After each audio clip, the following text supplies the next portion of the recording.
Hi friends, நம்ம மாடியில் இருக்கக்கூடிய செடிங்களுக்கு என்ன ஃபெர்டிலைசர் கொடுக்கலாம்? இயற்கையான ஃபெர்டிலைசர். இது நீங்கள் கொடுக்குறப்ப நம்ம செடி ரொம்ப நல்லா வளரும். வெயிலில் வந்து நம்ம செடி பாருங்கள் ரொம்பவே வதங்க ஆரம்பிச்சிருது. இனிமேல் கொஞ்சம் லேட் ஆகிடுச்சு தண்ணி ஊற்றுறதுக்கு, அதனால் லைட்டாக இதாக இருக்குது. நம்ம தண்ணி ஊற்றினோன்னா அது மறுபடியும் பழைய நிலைமைக்கு வந்துடும். பாருங்கள், நம்ம மிளகாய் செடியில் நிறைய காய் இருக்குது, நிறைய பூக்கள் வந்திருக்கு. இதுக்கு வந்து நம்ம வீட்டில் காயில் வேஸ்ட்டான ஒரு பொருளை தான் பயன்படுத்த போகிறோம். புடலங்காயோட சீட்ஸு, இது புடலங்காய்க்குள்ளே இருக்கும்ல, அதை தான் பயன்படுத்த போகிறோம். இது வந்து இந்த வெயிலுக்கு நம்ம செடியை வந்து ரொம்பவே குளிர்ச்சியாக வச்சுருக்கோம். நல்ல பசுமையாக இலைகள் வர்றதுக்கும் புதிய புதிய தளிர்கள் வர்றதுக்கும் ரொம்பவே யூஸ்ஃபுல்லாக இருக்கும். இதை நம்ம மிக்சியில் சேர்த்து அரைச்சி எடுத்துக்கலாம். அரைச்சி எடுத்துகிட்டு இந்த பேஸ்ட்டை வந்து நான் 2 நாளாக சோறு வடித்த தண்ணியை வந்து எடுத்து வச்சுருந்தேன். அதில் வேஸ்ட்டான காய்கறிகளையும் போட்டு வச்சுருக்கேன், தோல் எல்லாம், வெங்காய தோல் எல்லாமே போட்டு வச்சுருக்கேன். அதோட இதையும் போட்டு நம்ம தண்ணி சேர்த்துக்கலாம். நம்ம இப்போ இந்த வாளி ஃபுல்லாக தண்ணி பிடிச்சிக்கலாம். இந்த வாளி வந்து 10 லிட்டர் தண்ணி பிடிக்கும். இந்த வாளி ஃபுல்லாக நம்ம தண்ணியை பிடிச்சி நம்ம இப்போ செடிக்கு கொடுத்துக்கலாம். நம்ம சோறு வடித்த தண்ணியை பயன்படுத்துகிறப்ப செடி ரொம்பவே நல்லா வளரும். செடி வந்து நிறைய புது புது தளிர்கள் வரும், ரொம்ப பசுமையாக வளரும், நிறைய பூக்கள் வரும், நிறைய காய்கறிகள் வரும்.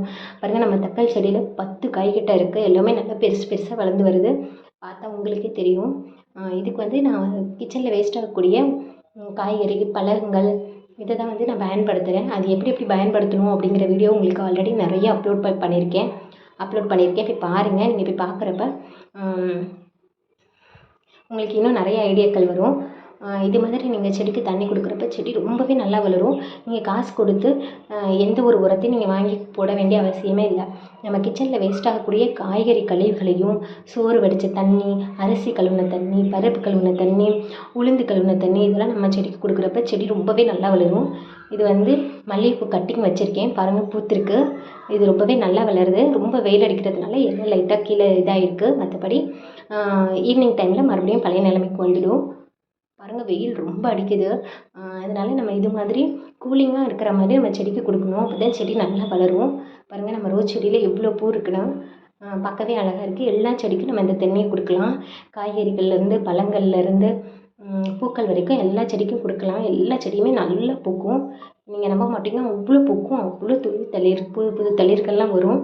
நம்ம மண்ணை வந்து அடிக்கடி மாற்ற தேவை கிடையாது. நம்ம இது மாதிரி இயற்கையான உரங்களை வந்து கொடுத்துட்டே இருக்கிறப்ப நம்ம தொட்டியில் இருக்கக்கூடிய மண்ணை மாற்ற வேண்டிய அவசியமே இல்லை. ஏன்னா மண்ணில் எப்போவுமே இயற்கை வளம் இருந்துக்கிட்டே இருக்கும். ஏன்னா நம்ம வந்து சும்மா வெறும் இதாக கொடுக்குறத விட, தண்ணியாக கொடுக்குறத விட இது மாதிரி ஏதாவது ஒன்று கொடுத்தோன்னா தான் நம்ம செடி நல்லா வளரும். வெறும் தண்ணி கொடுத்தோம்னா செடி வந்து இந்த வெயிலுக்கு கருகி போயிடும். அதனால் எப்போவுமே சத்தானதை நம்ம செடிக்கு கொடுங்க. செடியும் வந்து அப்போ தான் நல்லா ஆரோக்கியமாக வந்துடும். பாருங்கள், நம்ம மல்லிகை செடியில் நிறைய பூக்கள் வந்திருக்கு, உங்களுக்கே பார்த்தா தெரியும். இது வந்து ஒரே பாட்டில் தான் வச்சுருக்கேன். பாருங்கள், இத்தனை செடி வச்சுருக்கேன், ஆனால் எல்லா செடியுமே நல்லா வளர்ந்துருக்கு. இதுக்கு காரணம் வந்து நம்ம கொடுக்குற உரம் தான். நம்ம எப்போவுமே நல்ல உரமாக கொடுக்குறப்ப செடி நல்லாவே வளர்ந்து வரும். நம்ம வந்து டெய்லியும் செடிக்கு நல்ல உரமாக கொடுக்கணும். ஒரு நாள் விட்டு கொடுக்கலாம், 2 நாள் விட்டு கொடுக்கலாம்லாம் கிடையவே கிடையாது. நம்ம டெய்லி கொடுக்கலாம். ஏன்னா நம்ம கொடுக்கக்கூடியது காய்கறி வேஸ்ட்டை தான்.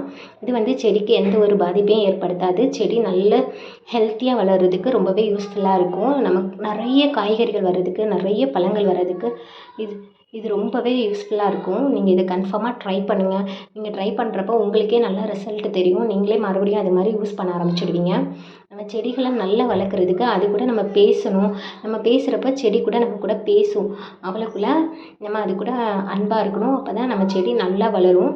நான் வந்து என் செடி வளரலைன்னா சீக்கிரமாக துளிர்வா, நிறைய பூக்கள் வா அப்படின்லாம் பேசுவேன். நீங்களும் அது மாதிரி பேசுங்க, செடியை நம்ம கூட பேசும். இந்த வீடியோ உங்களுக்கு பிடிச்சிருந்துச்சுன்னா லைக் பண்ணுங்கள், ஷேர் பண்ணுங்கள், கமெண்ட் பண்ணுங்கள், சப்ஸ்கிரைப் பண்ணுங்கள். தேங்க்யூ.